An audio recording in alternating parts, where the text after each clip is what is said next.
Psaume, chapitre 104. Louange pour la création et la providence de Dieu.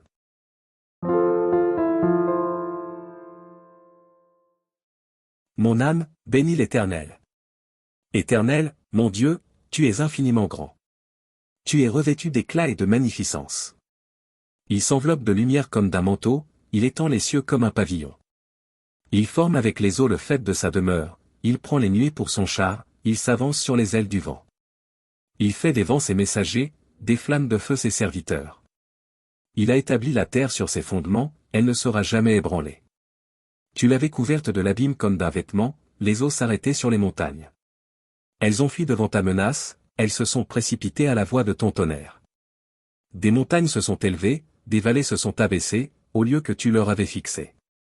Tu as posé une limite que les eaux ne doivent point franchir, afin qu'elles ne reviennent plus couvrir la terre.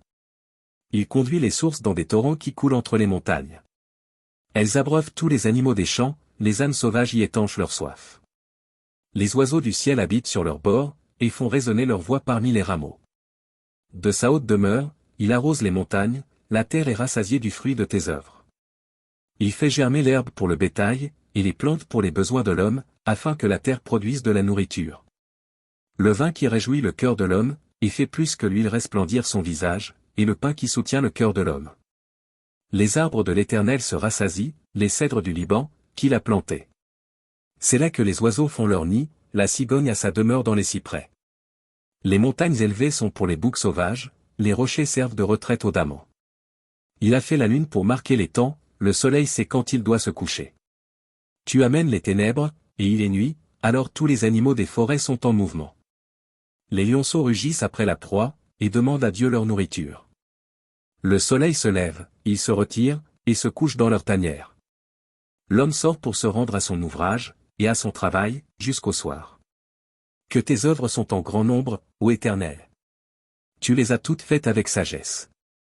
La terre est remplie de tes biens. Voici la grande et vaste mer, là se meuvent sans nombre des animaux petits et grands.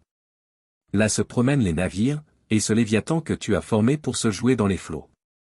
Tous ces animaux espèrent en toi, pour que tu leur donnes la nourriture en son temps.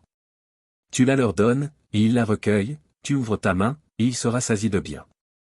Tu caches ta face, ils sont tremblants, tu leur retires le souffle, ils expirent, et retournent dans leur poussière. Tu envoies ton souffle, ils sont créés, et tu renouvelles la face de la terre. Que la gloire de l'Éternel subsiste à jamais. Que l'Éternel se réjouisse de ses œuvres.